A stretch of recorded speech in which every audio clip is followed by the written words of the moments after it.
Place to. Yeah, so we didn't do it. I think it's what happened. This is from. What I'd like to do is open this session up with questions and answers for the NRC. We have set up a podium in the room. We'd like to make sure that as questions are asked, that the individuals on the phone can also have an opportunity to hear those questions, and then we'll go through it and do our best to answer your questions. So with that, I'll open it up to the room for any questions that you may have. Yes, sir, I do have a question. You want me to come forward? If you could, that way we'll... I have no problem doing that. If I can get out of here. Thank you. My name is Gary Morgan. I'm with Brother Beth Snyder, and also I represent a blog. I do blogging and write about nuclear issues in the Tennessee River Valley. I appreciate the TVA's concerns as far as improving the chilled work environment, and also your emphasis on safety culture. I appreciate the NRC's emphasis, ensuring the TVA does their job in keeping us all safe within the valley. I have noticed something. I noticed y'all made a lot of mention safety culture a lot throughout the presentation, both the NRC and TVA.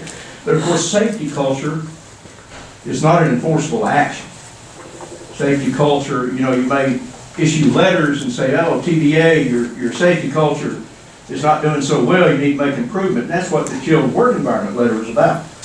However, there are some actions related to this which may be enforceable actions. One is exactly, I would like to know how many instances of retaliation were there? Were there any instances of retaliation that TVA retaliated against employees that NRC noted, that employees complained about, and did y'all take any action to correct any retaliatory, because there was mention of retaliation. You know, so were there? This is exactly how many instances of retaliation, what were there, what were they, and can you answer that question? Does anybody want to? Okay. If we take a look at that number one, I'm not going to go through all. I'm not going to, at this point in time, go through and talk about specific issues, because quite frankly, I haven't seen those issues at this point in time. When we go back and take a look at 2009 and the order that was issued during that time, I believe that came out of a specific issue, and that had occurred at Browns Ferry, and the order that was issued was given to TVA to be applied across TVA. From this most recent issue, I'm not going to comment on any specific retaliation issues, nor am I going to comment that there was or there was not. From my recollection of the issue, there was a perception that was there. And in addition to that, if there are any other issues, I don't believe we have resolved any of those cases, even if there are issues. Okay, so there were actual retaliation instances that did take place, but you can't discuss them. Is that what you're telling me? Yeah, what I'm saying is I'm not going to acknowledge whether there were or whether there were not. When we go back and look at the chilling effect letter that was issued, the chilling effect letter talks specifically about the perception that was there. Okay. Another item that, of course, was mentioned in here, corrective action programs. Are there any instances at Watts Bar that where there's any gross violations of corrective action program, where the problems are not identified, that should be identified, or the problems were identified and there was no management action taken to correct those problems? Have you all been able to, can you comment on that? Taking a look at taking a look at the past history, there's nothing that I recall recently. Craig, is there anything? No, any instances you're talking about, if there were any conditions that we identified that we believe should have been addressed by TVA, they would be documented, and we would document them in our reports, right? You see certain, or various times you will see criterion 16, or we'll have, non-cited violations in there in the reports.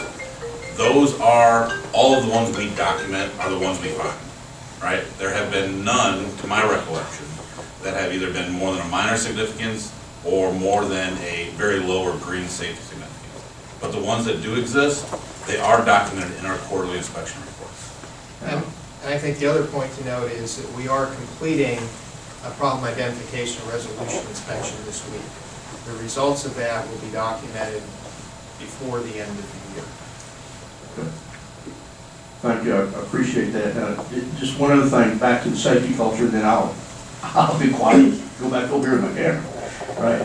Safety culture, the issue of safety culture being a non-enforceable action, actually.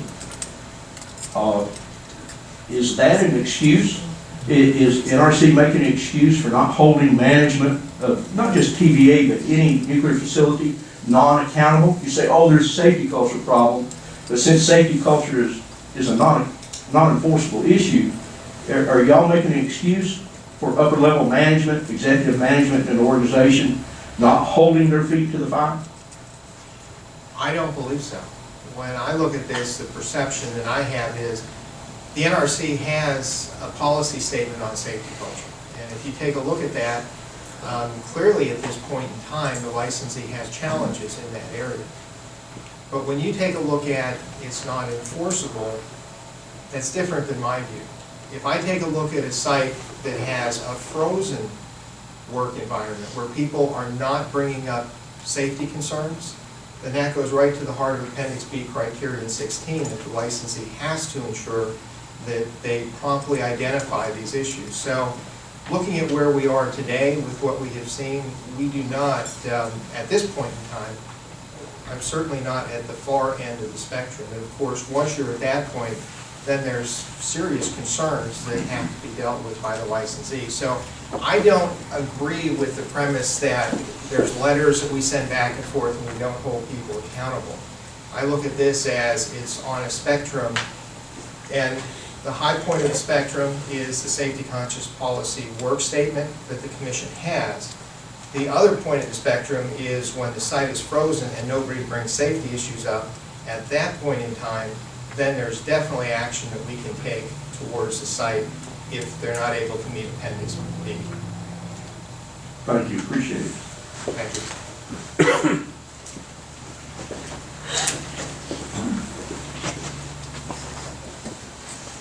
My name is Spencer Essex. I'm with Mechanical Maintenance.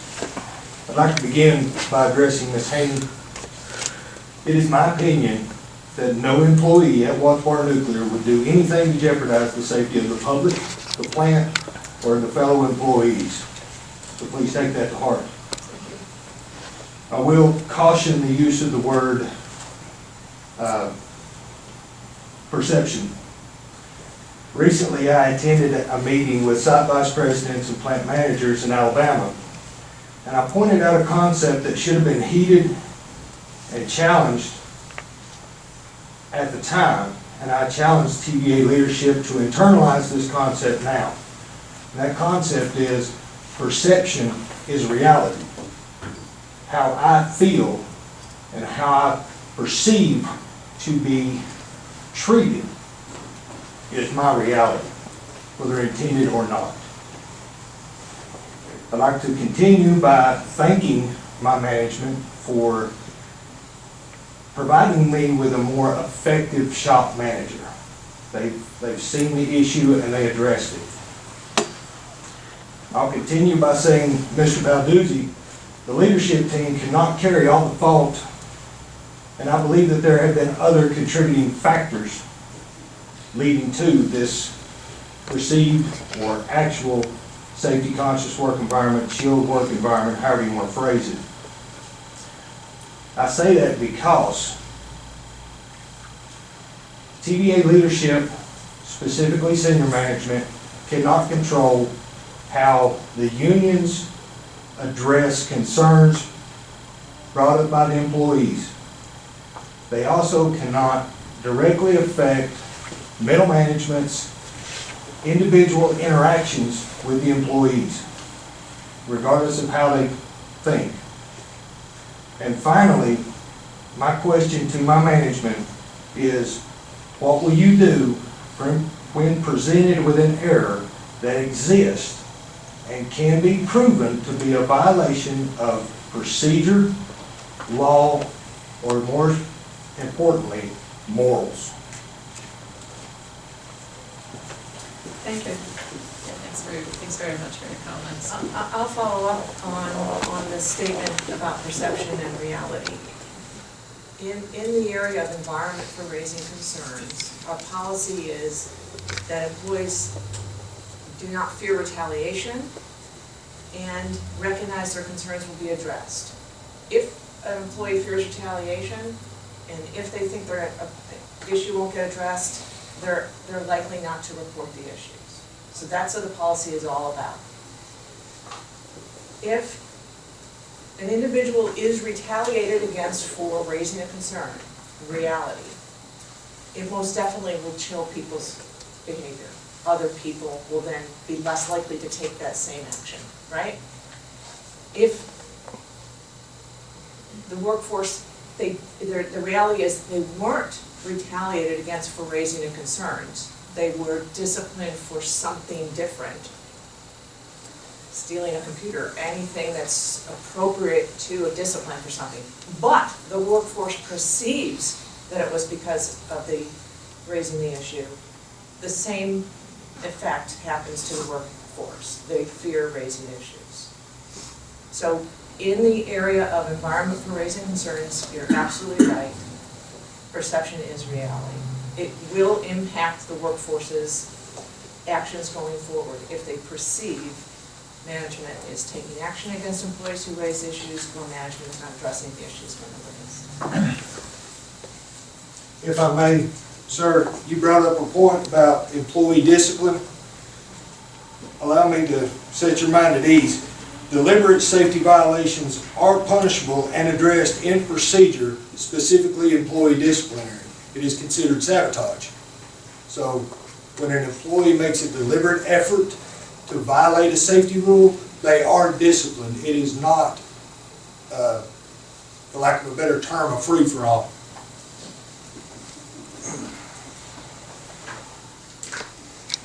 Thank you. Any other questions from the room? Okay.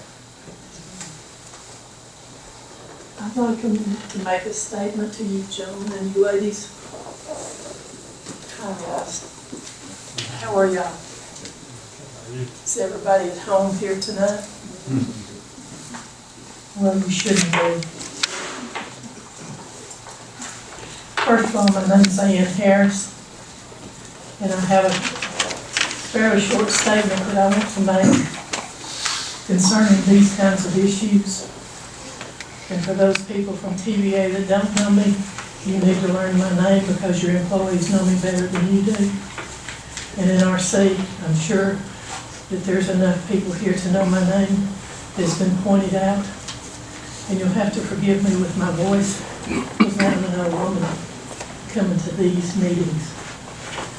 I attended my first NRC TVA public meeting in the last century, specifically in the mid-1980s. I kept thinking, what's all the fuss about over such a dull and uninteresting meeting? Then I heard some statements from TVA nuclear employees that I knew to be false. The NRC knew that they were untrue. Then the NRC told TVA what a great job TVA was doing and how much everyone enjoyed having the meetings. The next day I read a media report that apparently was written by an absent reporter. More importantly, TVA wrote the press release and the reporter published it as a reporter's own work. That's been about the same dog and pony show that I've seen all through the years. The dog and the pony are dead, if they were ever alive. Over the years, the names and titles have changed. The suits are the same, the logos are in the same place. Denial and promises are the same. TVA has never changed the letter to the NRC saying how much better TVA would do. I can still recite the boilerplate in my sleep. New names appear at the TVA helm with a new set of lobbyists over at NEI. Lobbyists can never hide themselves where money and power are in place. Corruption Incorporated. I see that the once good reporter from the New York Times has taken a seat with a lobbyist. That's sad. But money talks, fear talks even louder. Also sad is the fact that the NRC commissioners continued to send its representatives out to face a growing opposition to new power. New names for the industry will never change the fear and deadly reality that America and the world have come to know. Nuclear kills. We do not need a list of accidents here. Everybody in the world knows where all the accidents are. Nuke speak is still such a remarkable denial of the reality of this nasty way to boil water. Unplanned events. Really? What lengths the industry goes to keep the word accident from the public. What a sham. Chilled environment? Now that was a new word back in the 80s. I'm almost 80 years old, and I've seen this go around and around. You gotta get some new words. Nuclear weapons materials to be increased in Watts Bar's Unit 1, and plans to move additional production over to Unit 2 also. It is still hard to deal with the two faces of this industry in our world and its dangers today. We are not an island. The world is here with us. Safety is not a priority for the NRC or TVA. If it ever becomes a priority, then these meetings will come to a halt. Continuing to shoot the messengers has never served either one of you. Taking safety serious means that both of you would have to stop abusing those that bring safety issues to you. I would not know your secrets. I know more about the warts at Watts Bar than any one of you TVA managers and NRC inspectors. That's sad. I know what you do to abuse people to keep them quiet. I just never drank that Kool-Aid fear. Time is running out for the industry. When safety becomes a top priority, I'll be the first to know it. I'm not holding my breath. Too many chances taken, too many problems not being addressed, too many bad managers taking chances and moving on when they're about to get caught. And life in a nuke power plant at TVA continues on. NRC inspectors continue on to the next dog and pony show with the dead animals. I have come to accept that the nuclear industry and the regulators have no interest in safety. It's a good game that you talk, but it's not real. I made this decision when people continue to show up on my doorstep with the same problems that I incurred during the days that I worked at Watts Bar, Sequoia, and in Chattanooga. Absolutely nothing is different.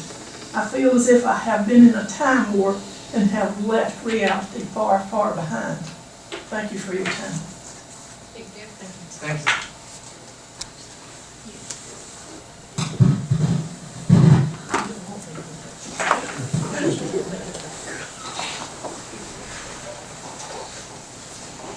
Hi, my name is Kay Esposito. I do work at Watts Bar. I have seen discrimination and retaliation by management. Watts Bar's answer is to move the managers to another department still in Watts Bar. Now, if you don't think that's going to change the chill environment, I'm just telling you back how it is. I had to ask myself several times before I came here tonight, are you willing to lose your job if you speak up tonight? And that's what I want y'all to hear. Thank you.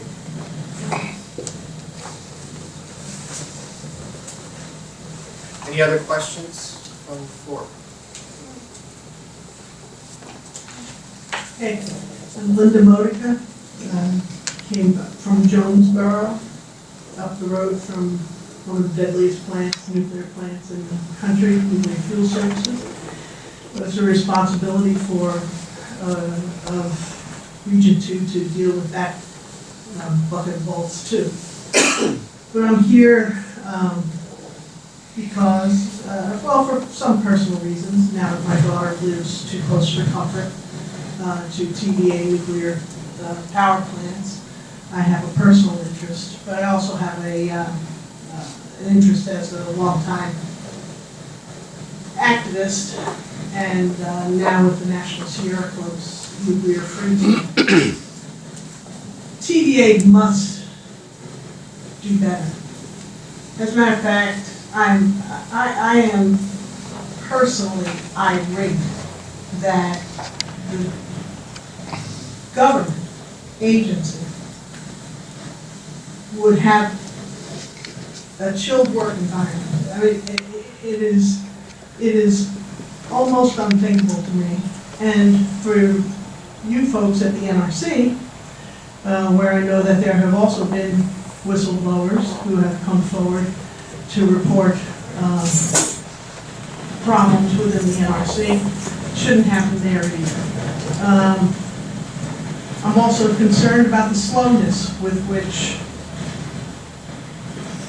nuclear facilities are allowed to drag on responses to identified problems. And I'll also, to second Ann Harris's comments, see that these repeat offenders are an especial problem. And I'd like to know, and I commend the gentleman who did machinist work for telling us how rigorous the conditions are if he were to, or if his co-workers were to cause a problem willfully or not, and the possibility of their being removed. But I'd like to know what happens to the managers. I'd like to know those guys with their six-figure salaries. What's going on with them? How come, Mr. Bellamy, you won't tell us what's going on with in terms of retaliation? And were those guys with the six-figure salaries, were they removed? Or as our and my blue collar is probably showing, because both my parents and I too was a union worker in the past. I find this unacceptable, completely unacceptable, and I expect the NRC to enforce the regulations as you spoke of, Mr. Blaney, that they do exist, that safety culture can be enforced by the regulations. And I expect you to take out the managers who are responsible for especially if they have retaliated against workers. Completely unacceptable. Thank you. Thank you, Linda, and I do want to clarify one point.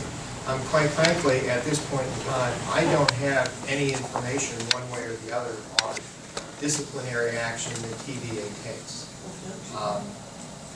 From my perspective right now, I just don't have that off the top of my head. And secondly, if I did, that's not something that typically the NRC would share. That's action that would be taken through TVA.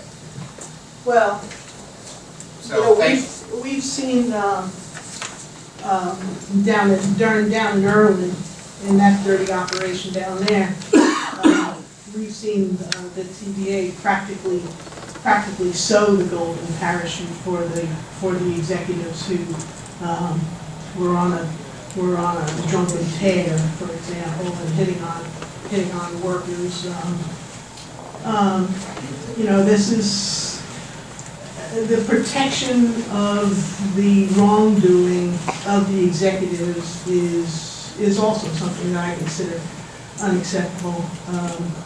As a ratepayer, as a taxpayer, and as someone who's, I'm just utterly offended that workers would be treated this way.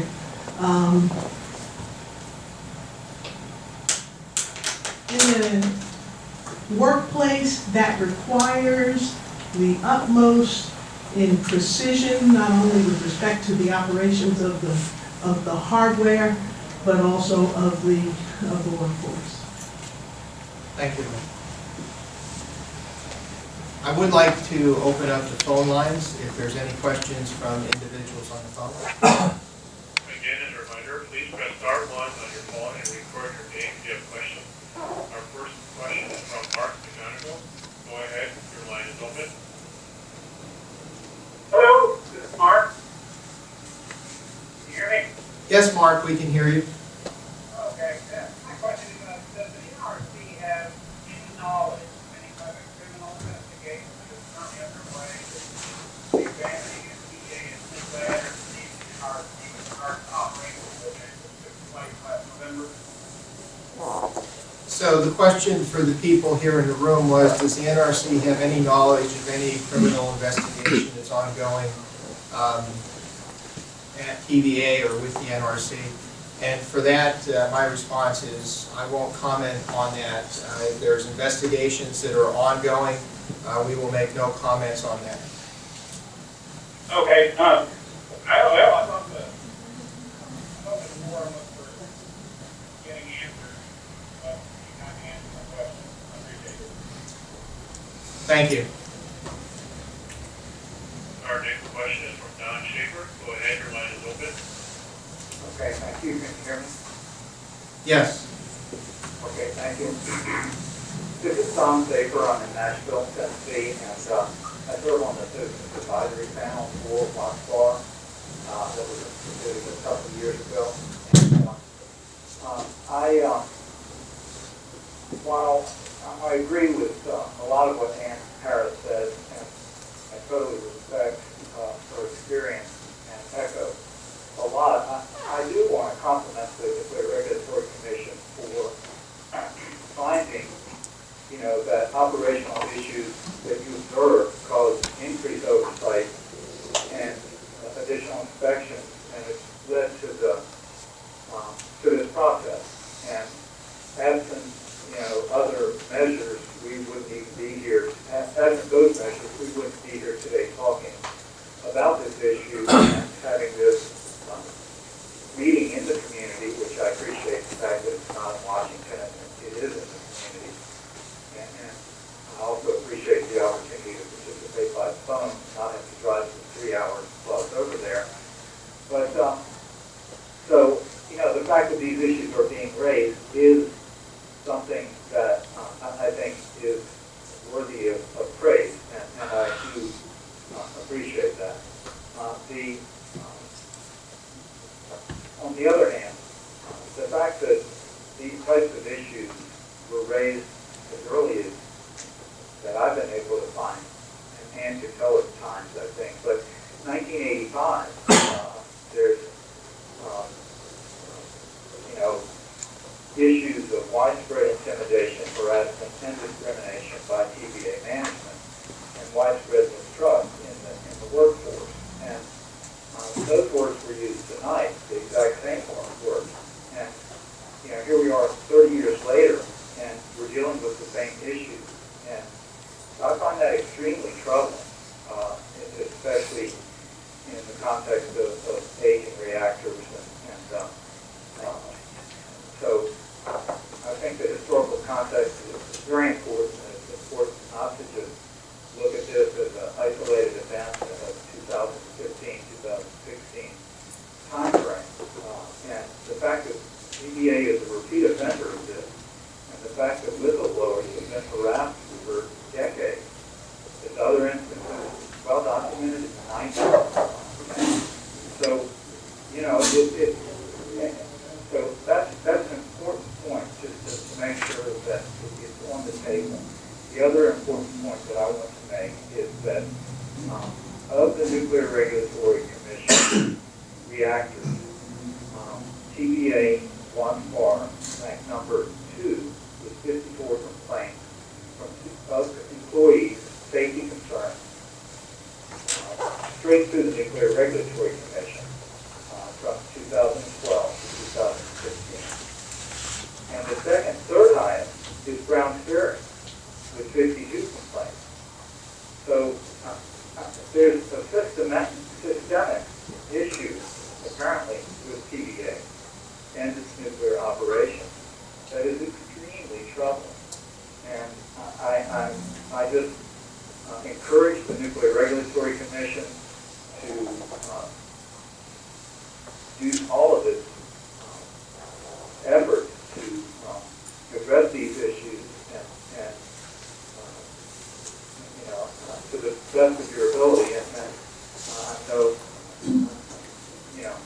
I know that I wish it was more in evidence, but so that's all I have to say. Thank you very much for this. Thank you very much for the comments. This is Kathy Haney. I just wanted to reflect on your points where you talk about looking back to the past and looking at sustainability of these actions going into the future, and that is something very much that the inspection staff and the NRC is focused on as we go forward. So just, again, thank you for mentioning those items. Okay. Again, as a reminder, please press star one on your phone to record your name if you have a question. Our next question comes from Jill. Go ahead, your line is open. Hi, this is Jill. Can you hear me? Yes. Okay. I have a question. I think that NRC should be able to answer. Are there any former NRC employees that are currently working for TVA at Watts Bar? And if so, have those former NRC employees been making appearances to the NRC about the chilled work environment issue? I am not aware of any former NRC, at least recent former NRC employees that have been presenting since we've issued the letter. Is there anyone specifically you have in mind?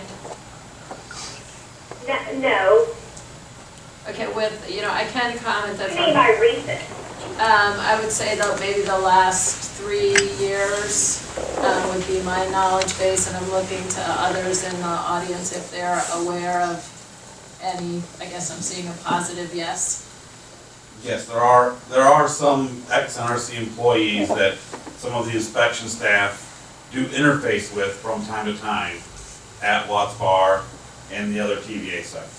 But where I was answering the question was from as far as presenting formally to NRC, I guess I was taking it from a standpoint of a formal presentation. NRC employees, depending upon their level at which they left the agency, have certain restrictions about being able to represent the licensee back to the agency.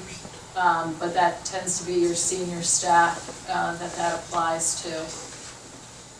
Okay, so I guess that's legal, but is that ethical? Well, in the case of, if they're a senior level NRC employee and they recently left the agency, legally they are not able to present on behalf of the licensee to the agency, as in where you heard the conversation of Mr. Balduzzi, who was not an NRC employee, but in that level of presentation back to us, there would be certain restrictions. Now, as you heard earlier, Craig, one of our senior inspection project engineers, indicated that there have been some past NRC employees working for TVA that he's interfaced with as part of his inspection. It just sounds a little bit seedy to me. Well, if you have any specific concerns with individuals, certainly feel free to call us with specific names. Any Thank concerns. you, I appreciate it. We show no further questions at this time. Thank you. Are there any further questions from the room? Okay, at this point in time, if there's no further questions, thank you for coming tonight. Oh, I'm sorry, there's feedback forms in the back of the room. Please pick one up.